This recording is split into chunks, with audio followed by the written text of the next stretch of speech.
Hello, everyone. Greetings to you all in the matchless name of our Lord and Savior Jesus Christ. I believe you're doing good. This is Evans Francis from Nagpur, India. I'm an evangelist into full-time ministry from last 18 years. 2 days back, it was 14th August 2024. I was working at around 2 a.m. in the morning, and the Lord said to me something that really shook me. First, I thought that I will not share it with you because it can create commotion and fear. But those who are in the Lord, those who are walking in the prophetic realm, they know that if they receive a message, until and unless they share it, that message will burn you from inside.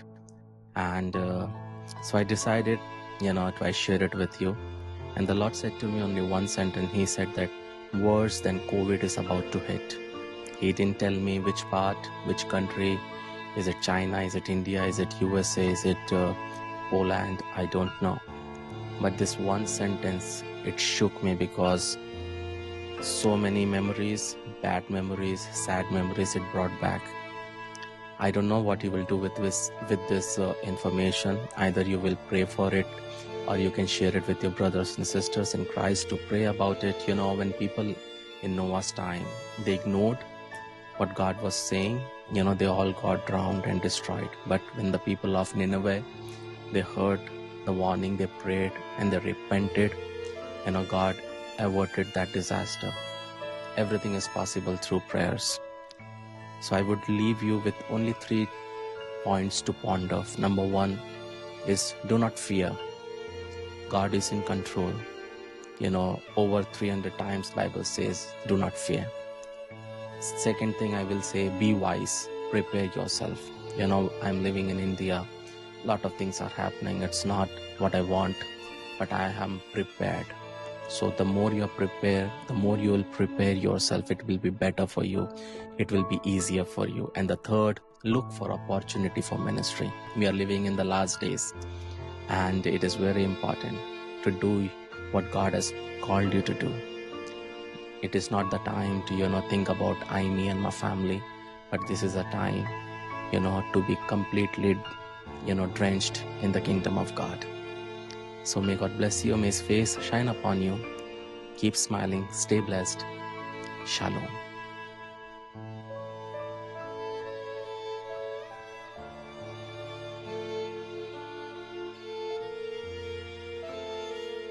सबको मसीह में जय मसीह की।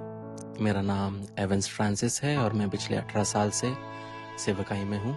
पिछले दिनों 14 अगस्त 2024 को जब रात को 2 बजे मैं काम कर रहा था, तब परमेश्वर की आत्मा ने मुझसे एक बात कही, और जब मैंने वो बात को सुनी तो मुझे लगा कि मुझे नहीं बताना चाहिए, क्योंकि इससे बहुत ज़्यादा हंगामा हो सकता है, डर पैदा हो सकता है।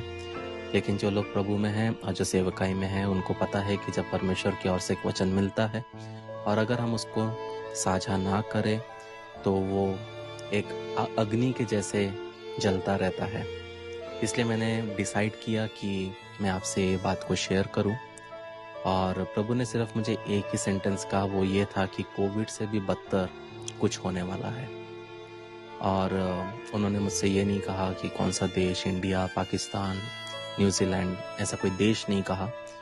लेकिन जब मैंने ये चीज़ को सुना तो मैं काफ़ी डर गया था, क्योंकि बहुत सारे मेमोरीज़ हैं जो कि अच्छे नहीं हैं। हम सब ने इस दौरान अपने प्रियजनों को सबने खोया है कहीं ना कहीं।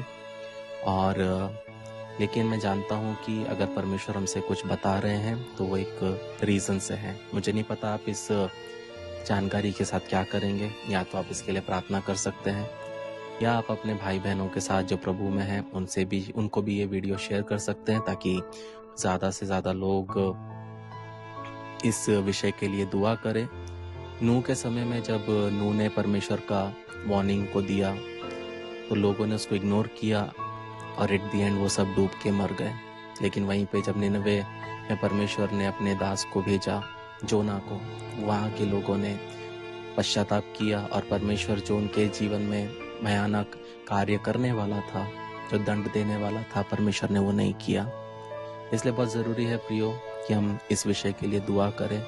और इसके पहले मैं वीडियो को बंद करूं, 3 चीज़ों को आपके साथ शेयर करूंगा जिस पे आप विचार करना है। सबसे पहली चीज़ है कि आपको घबराना नहीं है। क्योंकि परमेश्वर अभी भी स्वर्गीय सिंहासन पे बैठा है। God is in control. Bible में 300 से ज़्यादा बार वचन हमें कहता है कि डरना नहीं। दूसरी चीज़, बुद्धिमान बनो, अपने आप को तैयार करो। आज हमारे देश में बहुत सारी ऐसी चीज़ें हो रही है जो हम नहीं चाहते, लेकिन हम अगर अपने आप को तैयार करेंगे तो हर एक परिस्थिति में हम परमेश्वर के साथ चल पाएंगे। तीसरी और आखिरी चीज़, अपनी सेवकाई को पूरा करो। जो बुलाहट है आपके ऊपर, उसके प्रति वफादार रहो और सेवकाई के अवसरों को तलाश करो, क्योंकि हम अंतिम दिन में हैं और हमें सोना नहीं है। ये समय सोने का नहीं है, हमें जागने का है। तो परमेश्वर आपको इस वीडियो के द्वारा आशीषित करे। सबको वीडियो शेयर करिए ताकि और भी लोग इस विषय के लिए दुआ कर सके। आमोस 3:7 कहता है कि परमेश्वर कभी भी कुछ नहीं करता जब तक वो अपने दासों को बताता नहीं। तो ये आपके ऊपर है, आप इस बात को सीरियसली लेते हैं या नहीं, लेकिन आपकी दुआ आपके देश को बचा सकती है। परमेश्वर आपके साथ है। शालोम।